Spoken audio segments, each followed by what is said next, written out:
Hei Maria, kiva kun tulit juttelemaan asiakaspalautteista. Kiitos Pia. Mikä on ensimmäinen huomioitava asia, kun saat asiakkailta palautetta? Ihan ensimmäisenä meidän tulee kiittää asiakasta palautteesta. Hän on nähnyt vaivaa sen eteen, että hän on sen palautteen meille antanut, joten on todella tärkeää kiittää. Aivan. Aina asiat eivät kuitenkaan mene toivotulla tavalla. Mitä jos näin pääsee käymään? Silloin tulee ehdottomasti pahoitella tilannetta, vaikka et itse olisi ollut siinä tilanteessa vastuussa tai edes paikan päällä, mutta työntekijänä sinä edustat teidän koko organisaatiota ja tällöin vähintä mitä me voimme tehdä on pahoitella sitä tilannetta. Joskus voi olla vaikea ymmärtää tilannetta ja asiakkaan kokemaa mielipahaa. Miten tällaisessa tilanteessa tulisi toimia? Meidän tulee ehdottomasti hyväksyä se asiakkaan kokema mielipaha.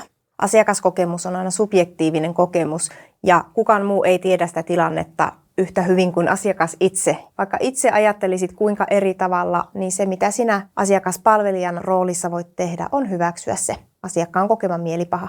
Hyväksyä ja ymmärtää. Kyllä. Yrittää ymmärtää. Miten sitten lähdetään selvittämään, mitä on tapahtunut?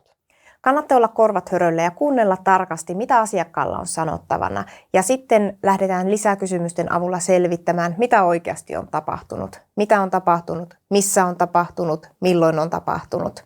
Selvitetään asia juurta jaksain. Miksi asiakkailta on välillä vaikea saada palautetta? Usein taustalla on se, että asiakkaalla on voinut olla joku aiempi huono kokemus siitä tilanteesta, kun hän on palautetta antanut. Ja se, mitä me voimme työntekijänä, yrityksenä, organisaationa tehdä, on luoda siitä palautteen antamistilanteesta mahdollisimman turvallinen ja vastaanottavainen. Miten palautteeseen tulisi reagoida?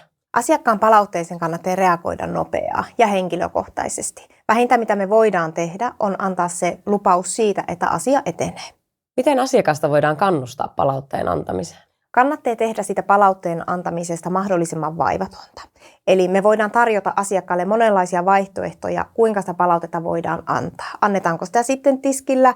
Luodaan mahdollisuus siihen face-to-face-keskusteluun. Voi olla ihan perinteinen laatikko, minne sitä palautetta voi kirjallisesti jättää. Voi olla erilaisia linkkejä, mitä jakaa sosiaalisessa mediassa, sähköpostitse, automaattiset kysymykset.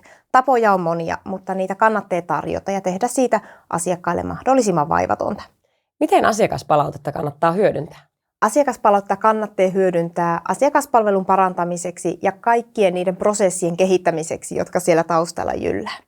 Ja erityisen tarkalla silmällä meidän kannattaa pitää niitä palautteita, joissa alkaa toistua tietyt samat piirteet palautteesta toiseen. Se voi olla merkki siitä, että on syntymässä jokin uusi ilmiö, jokin uusi trendi. Oli se sitten negatiivinen tai positiivinen, niin niihin on tärkeää tarttua, koska se aukaisee meille mahdollisuuden kehittää uusia palveluita, uusia tuotteita. Ja ottamalla huomioon asiakkaiden palautteet, me myöskin otetaan samalla vastuuta meidän omasta toiminnasta ja se siivittää meitä kohti kestävää matkailua. Kiitos Maria, kun tulit jakamaan asiantuntemustasi asiakaspalautteiden käsittelyssä. Kiitos Pia.